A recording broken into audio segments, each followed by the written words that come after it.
ओम शांति। 24 जुलाई 2023 के ईश्वरीय महावाक्य मुरली के मुख्य पॉइंट सुने। आज शिव परमपिता परमात्मा शिव बाबा ने कहा, बच्चों, मेरे मीठे मीठे बच्चों, रूहानी बच्चों, लाडले बच्चों, तुम्हें आज क्या पढ़ाई करनी है। फिर मीठे बाबा ने कहा कि शिव बाबा ने कहा, ज्ञान रत्नों की लेन देन बच्चों, तुम्हें ज्ञान से एक दो की पालना करनी है। बाबा ने कहा, ज्ञान रत्नों की बच्चों लेन देन करनी है। जो तुमने ज्ञान रत्न शिव बाबा अपने परम पिता से लिए हैं, उसकी आपस में लेन देन करनी है और तुम्हें एक दो की पालना भी करनी है। एक दूसरे को बताओ, एक दो पॉइंट ऐसे बना लो जो तुम एक दूसरे को बताओ। तो बाबा ने कहा, तुम्हें आपस में बहुत बहुत प्यार से रहना है। किसी से रुष्ट नहीं होना है, क्रोध नहीं करना है और लालच भी नहीं करना है। लालच सिर्फ किसका करना है? एक परमपिता शिव बाबा के ज्ञान रत्नों का लालच करना है। अगर ये एक दिन भी छूट जाएगा तो तुम्हारा बहुत घाटा होगा। तो बाबा ने प्रश्न किया है। फिर शिव बाबा ने कहा, बीमारी बच्चों अथवा कर्म भोग होते भी अपार खुशी किस आधार पर रहती है? शिव बाबा ने कहा, बीमारी और कर्म भोग जब होते हैं तो उस पर किस बात की खुशी किस आधार पर रह सकती है? बीमार हो फिर भी तुम अगर समझो खुश रहें तो कैसे रहोगे? तो आज मैं बताता हूँ तुम्हें। बाबा ने कहा, शिव बाबा ने कहा, विचार सागर मंथन बच्चों करने की आदत डालो। कोई भी कर्म भोग अथवा बीमारी आती है तो अपने आप से बातें करो, मन बुद्धि से, कि अब हमने 84 जन्मों का पाठ पूरा किया है। ये पुरानी शरीर है, पुरानी जुत्ती है, पुराना शरीर है। अब हमें नए घर की तैयारी करनी है। अब नया शरीर हमें मिलेगा तो हमें इस बात की खुशी होनी चाहिए।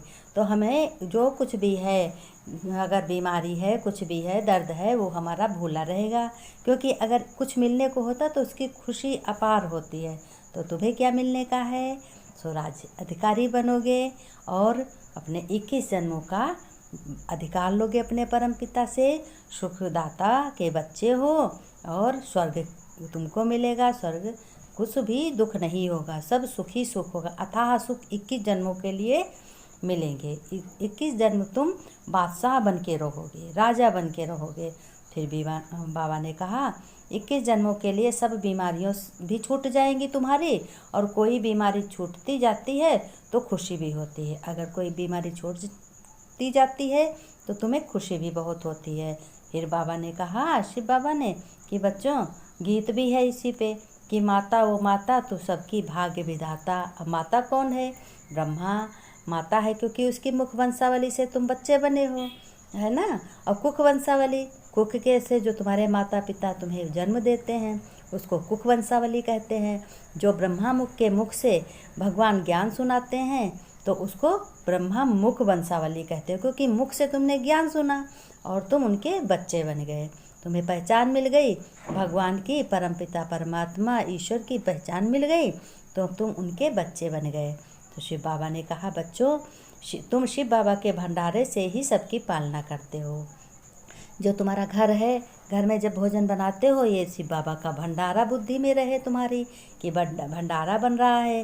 धन खर्च करते हो, अगर कुछ भी खरीदते हो तो ये समझो कि हम धन भंडारी, बाबा की भंडारी है धन की, उसमें से हम खर्च करते हैं। तो हम सब उसमें शक्ति बनी रहेगी, ताकत बनी रहेगी भंडारी में। क्योंकि अब वो तुम्हारी नहीं रह जाती, जब दूसरे की चीज़ हो जाती बाबा की, जो बाबा तो सबको देते हैं ना। तो बाबा सबसे बड़ा जिम्मेदार है, बेस्ट। बाबा तो बहुत अच्छा है ना, बाबा के जैसा कोई नहीं है।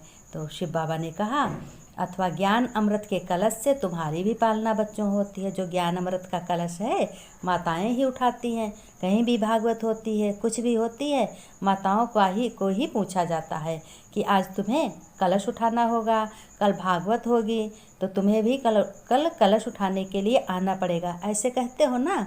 तो माताओं की अगर महिमा नहीं है तो कैसे माताओं को पूछने के लिए जाते हैं। और कोई किसी मनुष्य को नहीं बोलते हैं कि हाँ तुम आ जाना भाई, कलश उठाना है। माताओं से ही कहते हैं, माताओं आज आ जाना इकट्ठा होना, आज कलश उठेगा भागवत में। तो माताओं की ही महिमा है। तो शिव बाबा ने कहा बच्चों, माताओं को भी पालना मिलती है। तुमको शिव बाबा के भंडारे से ज्ञान रत्नों का खजाना मिलता है, अथवा ज्ञान रत्न के कलश से तुम्हारी भी पालना होती है। वास्तव में महिमा शिव बाबा की है, वह करण करावनहार है। करण करावन कौन है? शिव बाबा है। जगदम्बा जरूर और माताएं भी होंगी, उनकी माताओं की महिमा गाई है। बाबा ने कहा माता बहुत बहुत अच्छी पालना करती हैं, और शिव बाबा के यज्ञ में जो रहने वाले हैं उन्हों की स्थूल से भी पालना होती है। शिव बाबा ने कहा बच्चों, माताएं जितने अच्छे ज्ञान सुनती हैं और एक एक ज्ञान सुन करके एक एक पॉइंट मन में धारण करती हैं और अपना घर गृहस्थ संभालते हुए, डबल लाइट में रहते हुए अपने घर की आनंद उठाती हैं और घर का नाम रोशन करती हैं। सभी लोग उनकी प्रशंसा करते हैं। तो शिव बाबा ने कहा बच्चों, इसमें भी मेजॉरिटी होती है ना, ऐसे नहीं कि सिर्फ बहन भाई की पालना करती है। दोनों ज्ञान रत्नों के लेन देन के से एक दो की पालना करते हैं।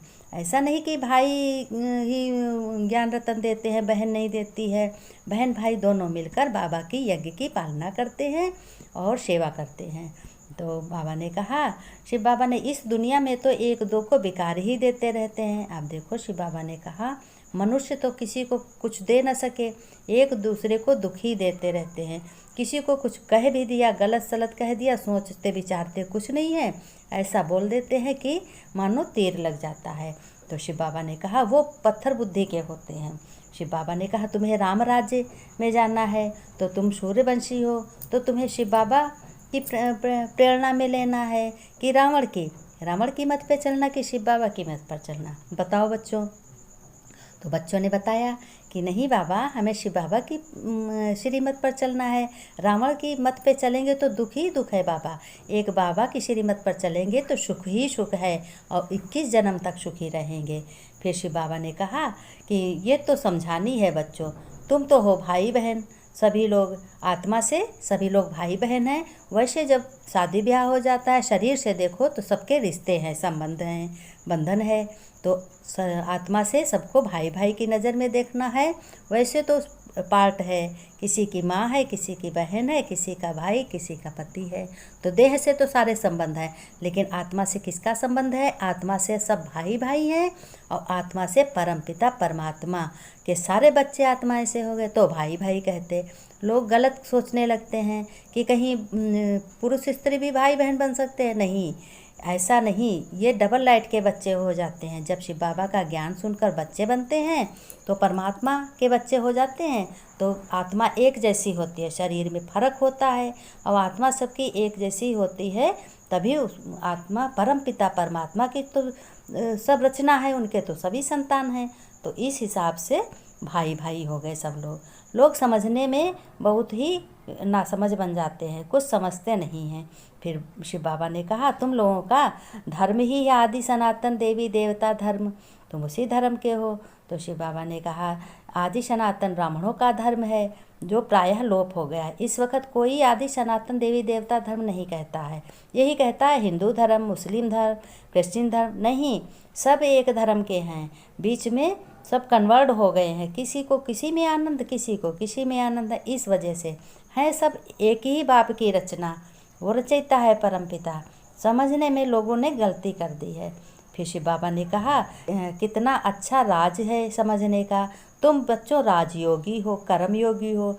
शिव बाबा के परमपिता परमात्मा की याद करते हुए अपने हर कर्म करते हो और बाबा की याद भी करते हो। इसी को राजयोग कहते, राज ऋषि कहते और कर्मयोग कहते। कर्मयोग, कर्म भगवान से को याद करके करो, उसे कर्मयोगी कहते हैं। तुम बच्चे हो कर्मयोगी, तुम्हारे जैसा कोई दुनिया में है नहीं।